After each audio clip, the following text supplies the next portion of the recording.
এটা হচ্ছে Epson L3210 printer. Epson L3210 এবং ইপসন L3250 হুবহু একইভাবে সার্ভিস করতে পারবেন। দুইটা একই ধরনের প্রিন্টার। এখন এই প্রিন্টারের সমস্যা হচ্ছে প্রিন্ট করা হলে আগের তুলনায় ধীরে ধীরে প্রিন্ট হয়, অর্থাৎ স্লো প্রিন্ট হয়। আগের তুলনায় নর্মালভাবে প্রিন্ট হচ্ছে না। তো আমরা এখন এই সমস্যাটির সমাধান করব। চলুন তাহলে শুরু করা যাক। প্রথমে এটি খুললাম, তারপরে স্ক্যানার ইউনিটের বাম পাশে যে লক আছে লকটি কোনো কিছু দিয়ে খুলে নেব।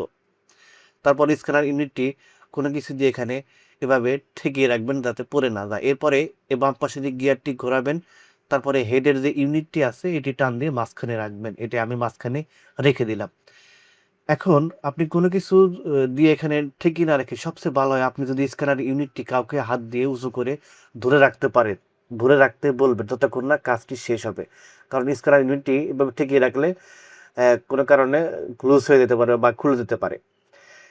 এরপরে হচ্ছে আমরা বাম পাশের ওয়েস্ট বক্স যেখানে কালি জমে এই বক্সগুলো খুলে নেব, কারণ এগুলো না খুললে মোটরটি খোলা যাবে না। তো এখানে একটা স্ক্রু আছে, খুলে নিলাম। এরপরে হচ্ছে আমরা এই পাশের যে কাভারটি আছে কাভারটিও খুলে নিলাম। এখন ওয়েস্ট বক্সের সাথে একটা সাদা স্ক্রু আছে, এই স্ক্রুটিও খুলে নিলাম। এরপরে টান দিয়ে এটি বের করে নিলাম। এখন আবার এই কাভারটি বাম পাশে দিয়ে কালো কাভারটি খুলে নেব। এরপরে হচ্ছে আমরা মোটরটি চেঞ্জ করতে যাব। তো এই মোটরটি চেঞ্জ করতে হলে চিকন লম্বা স্টার স্ক্রুড্রাইভার লাগবে, কারণ এই মোটরের দুপাশে ছোট স্টার স্ক্রু আছে, এ দুটি খুলে নিতে হবে। তো আমি এই দুটি স্ক্রু খুলে নিচ্ছি।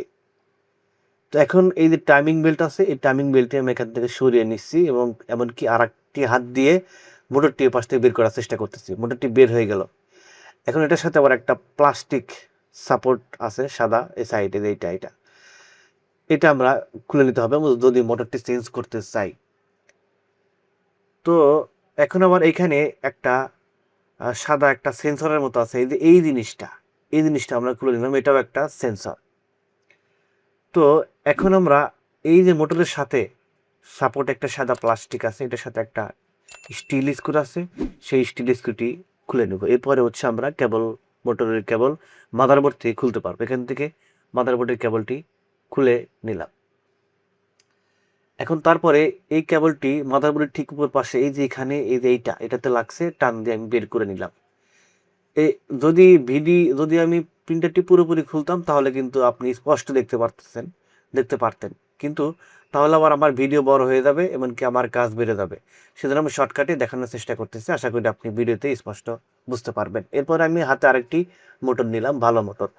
এখন যেখান থেকে আমি মাদারবোর্ডের যে পোর্ট থেকে কেবলটি খুলে নিয়েছিলাম সেই পোর্টই আমার এখানে লাগিয়ে নিলাম, হয়তো দেখতে পারতেছেন, লাগিয়ে নিলাম। এরপরে হচ্ছে আমরা এই কেবলটি যেখান দিয়ে এখানে আসছিল, যেভাবে খুলছিলাম ঠিক সেখান দিয়ে আমরা আবার এখানে বসিয়ে দেব। তারপরে এখানে সাপোর্টিং এর যে প্লাস্টিক আছে এটা বসিয়ে নেব। তো প্রথমে আগে মোটর দিয়ে নিলাম, তারপরে টাইমিং বেল্ট লাগিয়ে নিলাম। অর্থাৎ স্ক্রু লাগানোর আগেই কিন্তু মোটরের সাথে টাইমিং বেল্টটি সংযোগ করে নিলাম। টাইমিং বেল্ট লাগানোর আগেই যদি আপনি স্ক্রু লাগিয়ে ফেলেন মোটরে, তাহলে কিন্তু টাইমিং বেল্টটি আপনি লাগাতে পারবেন না। সেজন্য আগে অবশ্যই মোটরের সাথে টাইমিং বেল্ট লাগাবেন, তারপরে হলো আপনি স্ক্রু লাগাবেন। তো স্ক্রু আমার এখানে লাগানো শেষ। তারপরে এ পাশের যে সাপোর্ট সাদা প্লাস্টিকটা আছে এখানে বসে নেব। এখানে আবার একটা ছোট্ট পিন লক আছে, দেখতে পাচ্ছেন ছিদ্র আছে। আপনি যখন এটা খুলবেন তখন আপনি এটি স্পষ্ট বুঝতে পারবেন। তো ভিডিওটি স্কিপ না করে সম্পূর্ণ ভিডিও অবশ্যই দেখবেন, তাহলে এই মোটরটি চেঞ্জ করতে অর্থাৎ স্লো প্রিন্ট সমাধান করতে আপনার সুবিধা হবে। সেজন্য ভিডিওটি কোনোভাবেই স্কিপ করা যাবে না। তো এটা আমার লাগানো শেষ। এখন হচ্ছে এইখানে এই যে সেন্সরের এটি লাগিয়ে নিলাম। এরপরে হচ্ছে আমরা দেখতে পাচ্ছেন স্ক্যানার ইউনিটটি কিন্তু বারবার লুজ হয়ে যাচ্ছে, খুলে যাচ্ছে। সেজন্য সবচেয়ে ভালো স্ক্যানার ইউনিটটি কাউকে হাত দিয়ে ধরে থাকতে বলবেন ততক্ষণ না কাজ শেষ হয়। এরপরে আমরা বাম পাশের কাভারটি লাগিয়ে নিচ্ছি।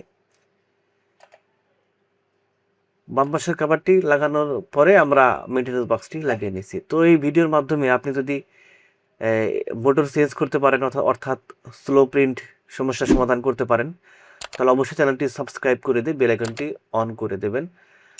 আর স্ক্যানার ইউনিটটি খুলে রেখে কাজ করলে সবচেয়ে ভালো হতো, কিন্তু আমাদের কাজ বেড়ে যাবে বলেই আমরা স্ক্যানার ইউনিটটি খুলে নিয়ে শর্টকাটে দেখানোর চেষ্টা করেছি।